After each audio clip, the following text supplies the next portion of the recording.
está explorando a questão da soberania absoluta de Deus em tudo aquilo, mesmo nas coisas mais abjetas, reverendo? Irmão, Deus mandou matar até o gado, até os filhos de peito dos amalequitas. Deus não se economiza.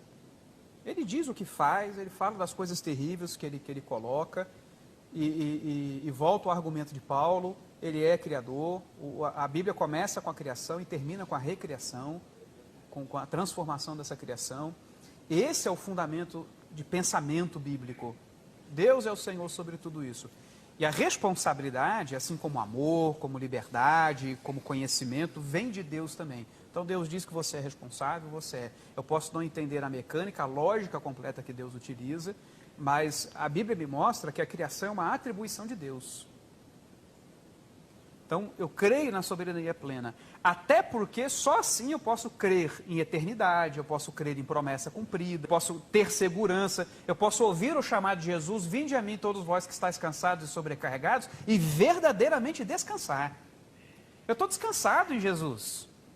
E a despeito dessa criticazinha boba que muitos arminianos fazem: se eu estou seguro da salvação, então eu vou pecar. Olha, você pode pecar, eu sou convertido, eu odeio o pecado, eu quero largar o pecado.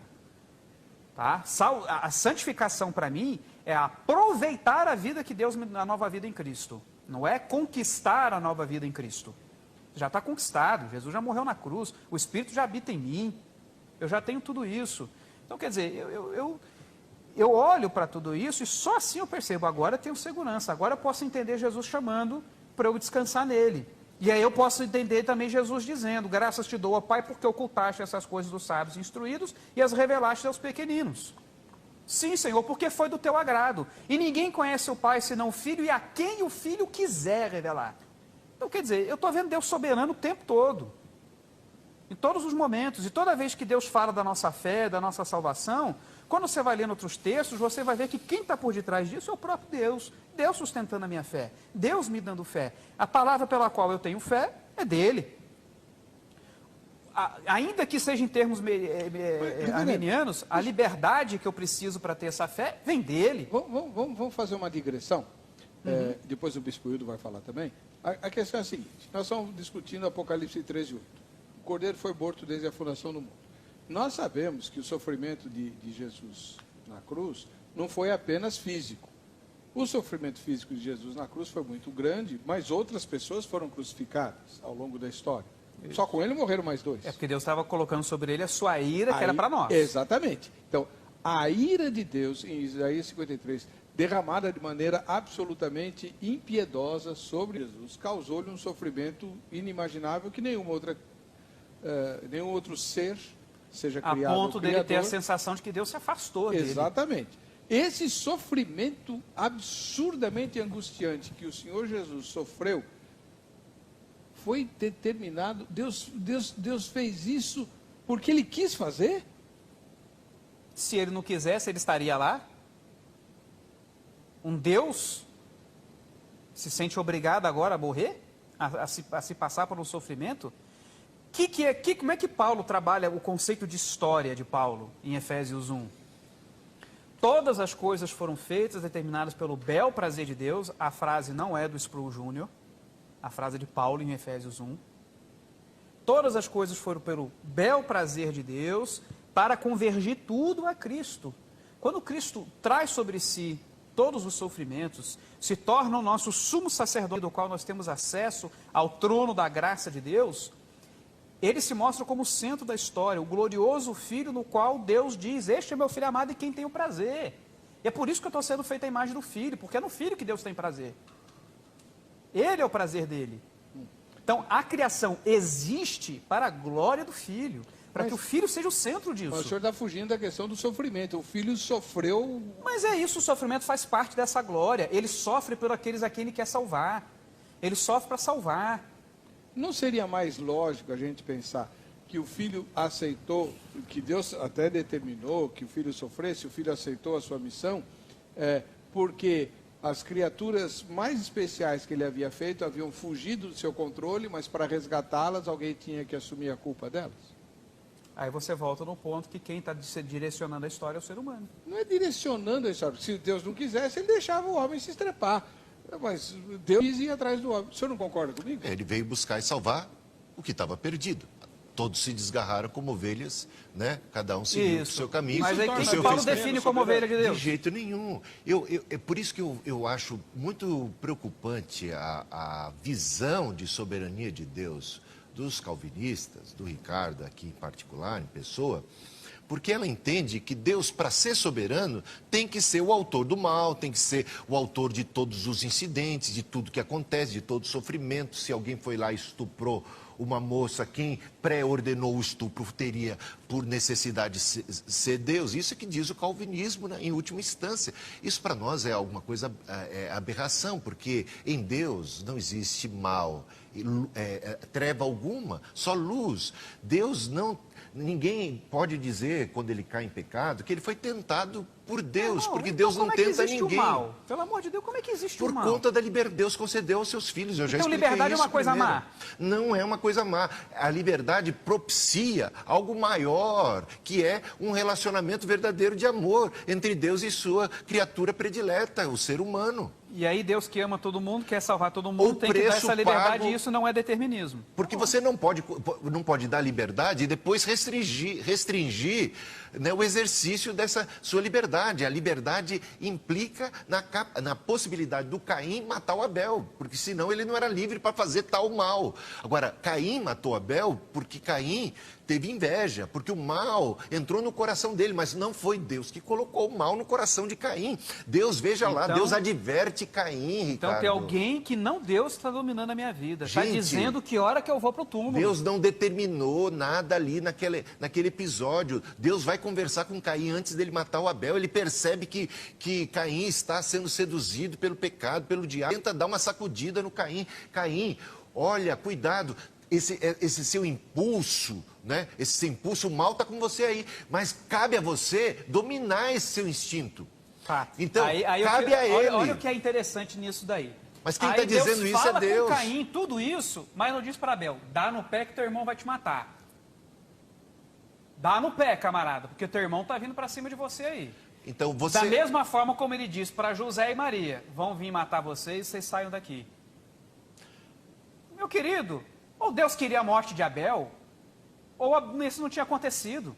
Deus Mas intervém para que o diferente, filho é não diferente. É diferente por quê, É diferente meu porque querido? você está dizendo que Deus colocou no coração de Caim matar o O senhor Abel falou e eu isso? não. Eu não ouvi o senhor falar. Eu não disse isso. Você diz que Deus pré-ordenou todas as coisas. Então, o Caim estaria obedecendo uma ordem de Deus. Então, peraí, explica para nós, reverendo. É pré-ordenou ou permitiu? E eu não creio em vontade permissiva. Eu não creio em vontade Ele permissiva. crê, ele já Tem que- confessou tem que que ajudar o ele senhor, pré-ordenação. Não preciso dessa ajuda, Pré-ordenou. não. Eu não preciso dessa ajuda em que a criação está participando das coisas de Deus. Meu querido, se Deus quisesse Abel vivo, Abel tinha ficado vivo. Falado, Abel, seguinte, aproveita que teu irmão está distraído e, cara, dá no pé. Vai embora daqui, porque o negócio vai pegar pro teu lado. Por isso eu disse, Deus estabeleceu um espaço onde os homens pudessem exercer seu Claro, livre-arbítrio. Deus é tão bom que deixa o outro matar o outro. Ele é bom, ele sabe que vai acontecer, mas deixa matar. Então, o que você quer? Você prefere que Deus seja o autor do mal, em vez de... Não, eu você acha quero isso que melhor, Deus- você acha eu isso quero mais que bonito. todas as coisas, em última instância, venham do ser de Deus e de que eu assuma que simplesmente eu não sei explicar como pode ser Deus soberano e eu responsável. Você Eu concorda... tenho uma limitação Você nisso. disse a princípio que você concordou com o Piper, quando o Piper, analisando os eventos de 11 de setembro, aquele terrorismo, os 2 aviões e tanta gente morta, né? Foi algo planejado, ordenado por Deus, que aquilo aconteceu única e tão somente porque Deus pré-escreveu, pré-ordenou os eventos, planejou e ordenou. Portanto, estavam debaixo das mãos de Deus os terroristas e foram conduzidos por uma ordem, por um decreto eterno de Deus. É isso não que foi eu acho... simplesmente conduzido pelo decreto de Deus. Eles fizeram o que queriam fazer. Eles Mas por fizeram que o que eles, queriam. por que eles quiseram isso? Em última instância vai vir de Deus mesmo. É isso que eu não estou te nego. dizendo, você chega a esse ponto Agora, absurdo. é tão absurdo quanto o arminianismo nesse sentido. Não é, Claro é diferente. que é. Deus O conceder arminianismo- liberdade Deus, para os seres ele pode humanos e intervir, espaço para o mas não exercício. intervém. Peraí, meu querido. Se Deus pode intervir, não intervém como ele interviu, Cristo sobrevivesse, não fosse morto ali na matança das crianças, por que ele não intervém no resto? Porque ele tem um plano com tudo isso, meu querido. Um plano que vai muito além da sua vida e da minha morte. Vida e morte é esse absurdo para nós. Para nós. Você está querendo olhar o plano de Deus dentro de uma perspectiva ínfima, menor do que um pedaço do filé da pata manca, da formiga, do cocô do cavalo do bandido. Por que eu e não você? Você quer... Porque você entende que Deus, para ser soberano, único e tão somente, tem que ter mas preordenado porque você tudo. está desesperado com a morte, com o sofrimento. Olha, eu não fico muito mais eu não estou desesperado. Aí você que está colocando palavras na minha boca. Tanto é que você quer proteger Deus, que Deus vai lá e diz, mata as crianças todas. Mata todo mundo, não deixa sobrar ninguém. Nem gado é para sobrar. Mas você está Ele vai lá e tratando diz. ali, Aí João Batista não é diz, de algo, convém uma que atitude ele cresça e arbitrária. diminua. Daqui a pouco João Batista perde a cabeça. O que você acha que significa isso historicamente? João Batista Ricardo, que fazer uma declaração dessa. os amalequitas não foram mortos, não foram sentenciados ali pela ira, pelo juízo justo de Deus, arbitrariamente, como os calvinistas apregoam que Deus está arbitrariamente decretou a queda. Claro que é os amalequitas arbitrário. eram inimigos, eram maus, Então, pecadores, justo estavam juízo de sofrendo Deus o sobre juízo de eles é Deus. diferente de uma atitude arbitrária. Bispo, tá, tudo bem, eles podiam ser maus e tudo, mas as crianças de peito e o gado não tinham nada a ver com a maldade dos amalequitas. Tem, quer dizer, Bom, Deus não se economiza. mas a gente sabe que Deus é misericordioso e dá chances para as nações, como a gente vê no caso da própria Essas Nínive. crianças de peito tiveram chance. Não, calma aí, Não, calma aí. Eu estou te Nínive. falando para Tá, uma população, para uma sociedade, né, que estava muito contaminada. A gente sabe disso que aconteceu também no dilúvio, né? Estamos falando do juízo de Deus, não arbitrário, do juízo de Deus contra o pecado e idade. Isso nós concordamos. Agora veja a misericórdia de Deus revelada no episódio de Nínive, que também era má, mas Deus ainda deu para eles mais uma oportunidade. E Deus mostrou ali para Jonas a sua compaixão. Deus tem compaixão das criancinhas, tem compaixão inclusive dos animais. Então nós cremos num Deus de compaixão, num Deus de amor, não num Deus sanguinário. Agora, quando essa justiça Deus que manda matar. Mas não de maneira arbitrária. O calvinismo... Não, mas não foi arbitrário. Eu não concordo que seja Claro arbitrário. que não foi. Ali nesse episódio citado, é eu que estou dizendo que não foi arbitrário. Não, mas pra eu te não mostrar. concordo que seja arbitrário. O que eu estou querendo dizer é isso. Eu não creio que simplesmente Deus determinou. A coisa acontece, Mas você acredita que Deus já predestinou pessoas para o inferno vamos, desde a eternidade? Vamos voltar na epistemologia. Por que eu creio assim? Se Deus estabelece todas as coisas, quem é que vai dizer de que modo o pecado afeta a natureza humana? Ou o pecado afeta a natureza humana por conta própria? Quem é que diz em que termos? Qual é o alcance? De que modo? Até onde o pecado afeta a minha natureza? Quem é que restringe? Quem é que diz como é que isso funciona? É Deus, é lógico. Esse é o ponto. Ele estabelece os limites. Os limites, o alcance, ele estabelece tudo. Sim, e daí? tem que estabelecer a Mas o que- existência, porque senão não existe. Mas quanto a isso, eu não estou negando. Agora, o que eu nego é que vocês afirmam que Deus pré-ordenou a queda, o pecado, a maldade, as atrocidades, digamos, o holocausto. Não, o que você está dizendo é pior. Você está dizendo que Eu tô Deus, dizendo é vendo pior? tudo isso, e ao invés de mudar, ele não muda. Ele deixa tudo correr do jeito que está. Mas isso como uma consequência dos atos das pessoas, Não. e não como você quer, como Tô um falando- decreto de Deus eterno. Estou falando da eternidade. Deus na eternidade, saber que tudo vai acontecer do jeito que vai acontecer e simplesmente deixar acontecer. Sendo que ele quer outra coisa, Mas o que ele quer, afinal de contas, é buscar salvar o perdido, buscar adoradores que o adorem em espírito e em verdade. Ele quer, no final das contas, ter a sua igreja, o seu povo, Ou seja- arrebanhado dessa história ou toda. seja, para que tenha adoradores em espírito e em verdade, buscar o perdido, ele precisa de perdidos, então. Porque não há adoradores em simplesmente espírito e verdade quando eles são robotizados, pré-ordenados Que a isso, dizer irmão? amém, glória a Deus e aleluia. Voltamos Eles aos têm que termos, ser livres para voltamos poder aos termos que vêm dos termos. amar. Ó, deixa eu... Voltamos aos termos que vêm dos Então, termos. vamos lá. Deixa eu